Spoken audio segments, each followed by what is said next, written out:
Well, Mark Zuckerberg made it very clear from the start that this conference is all about embedding products with privacy first. That's in stark contrast to just years ago when you could see on the walls of Facebook's offices the mantra, move fast and break things. Well, it turned out in the past year, the broken things were people's trust, and this conference is all about winning that back.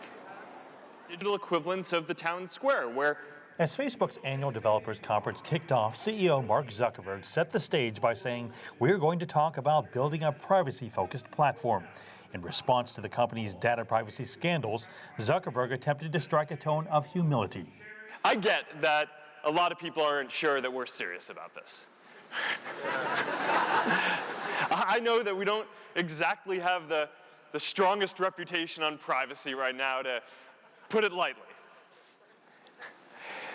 But I'm committed to doing this well and to starting a new chapter for our products. Zuckerberg laid out some of the core principles in his privacy vision: end-to-end encryption, secure data storage, and reducing the permanency of messages. So what you say on social media won't come back to haunt you later. It's no surprise that the fastest ways that we're all communicating online are private messaging, in small groups, and in stories. As the world gets bigger and more connected, we need that sense of intimacy more than ever. So that's why I believe that the future is private. That's totally up in the air. I mean, they said they would, redesign the service around these items, but how exactly they're going to do that is a different question.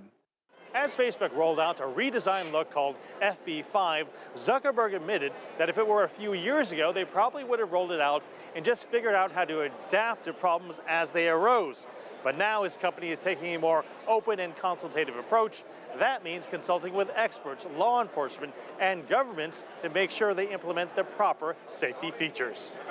Hits to its reputation doesn't seem to have hurt Facebook's business.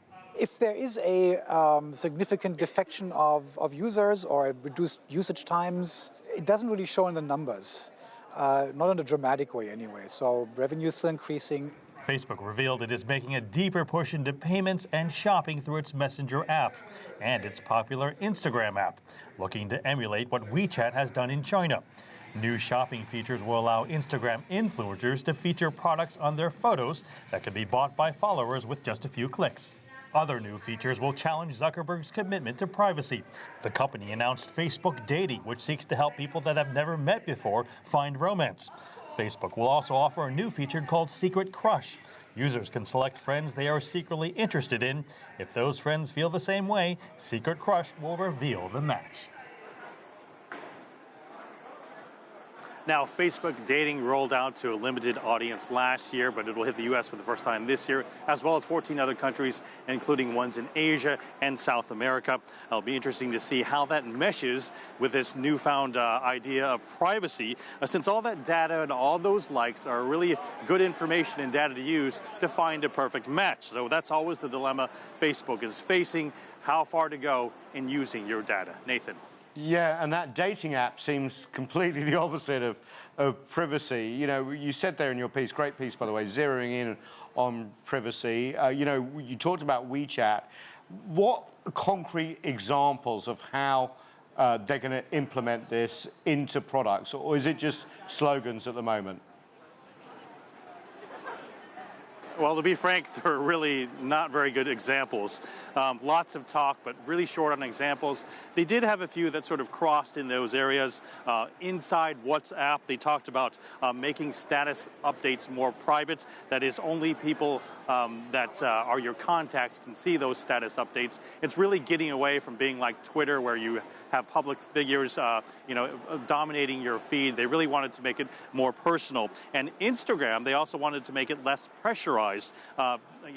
Bear in mind that a younger audience is more. Instagram targets a younger audience, and they're testing out a method where the likes are hidden in the photos so that you don't see it so prominently. And that seems a bit strange. You could still go into the photo and find out, but it's not posted at the bottom. You wonder why. Well, they say they want you to spend more time with the people you care about as opposed to caring about how many likes you get on a photo. But for the most part, people are still wondering, with that example and how Facebook can revamp from within when its model from the outset has been all about monetizing your data. Nathan. Yeah, fascinating stuff, Mark. Thanks so much. Really appreciate it.